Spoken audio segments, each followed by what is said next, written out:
Merong mas malawak na listahan ngayon si Coach Tim Cone ng mga players at kung Final 12 ang usapan sa FIBA Asia Cup ay hindi pa niya ito napagpapasyahan. Halos kumpleto na ang Gilas players natin na nasa pool maliban na lamang kay Abando na maglalaro sa Jones Cup pero mukhang dediretso nga sa Gilas practice pagkatapos ng Jones Cup itong si Abando at posible na makapaglaro pa nga sa Gilas game kontra sa team ng Macau Black Bears. Aabot pa si Abando sa Gilas practice pagkatapos ng Jones Cup. Heto na nga rin ang isa sa inaabangan ngayong araw, ang laro ng Ginebra kontra sa team ng SMB. Game 7 na tayo sa serye at malalaman na natin ngayong araw kung sino nga ba ang uhusad sa finals, ang Gene Kings ba o ang SMB. Karamihan sa mga local players natin ay galing sa dalawang teams na ito ng PBA. Nandyan sina CJ Perez at Junmar sa team ng SMB. Sa Ginebra naman Escate, Malonzo, Japet, Troy Rosario, RG Abarientos at iba pa nakabilang sa Gilas pool. Asahan natin na magiging mainit ang labanan ng dalawang teams na ito sa PBA. Pareho sila ng iniisip, bawal magpatalo sa Game 7 pero yun nga, iisa lang talaga ang pwedeng lumabas na panalo sa game na ito. Simula pa lamang ito ng NBA dream ni KQ, hindi pa tapos ang lahat, marami pa siyang pagkakataon at kung hindi man siya pinalad na makalusot ngayong taon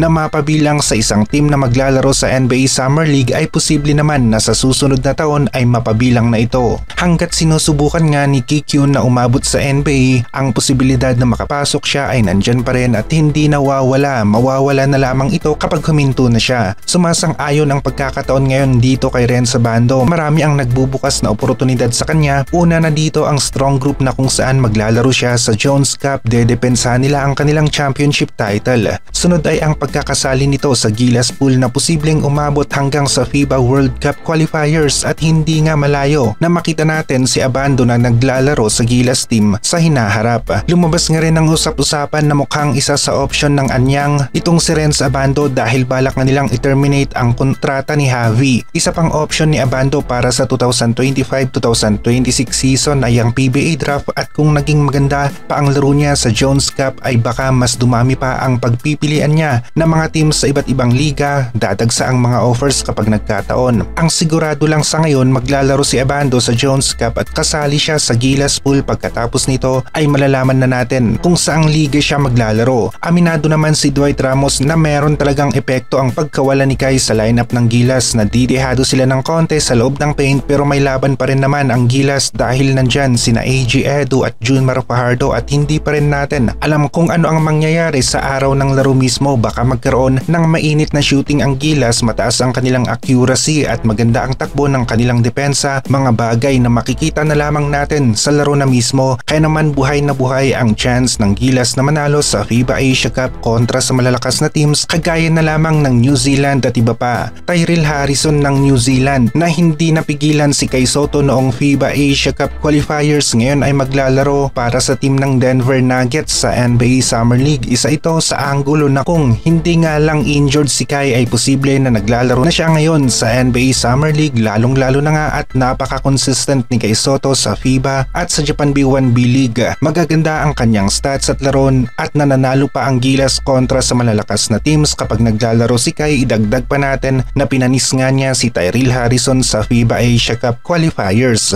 Mas naging epektibo na sentro si Kai Sotto sa Gilas team. Isa na namang nasayang na pagkakataon ito pero hindi naman dito nagtatapos ang NBA dream ni Kai dahil malaki pa rin ang chance na makapaglaro si Kai next season sa NBA Summer League at talagang sinisigurado lang ng kanyang kampo ang 100% recovery ni Kai bago ito makabalik sa hardcourt.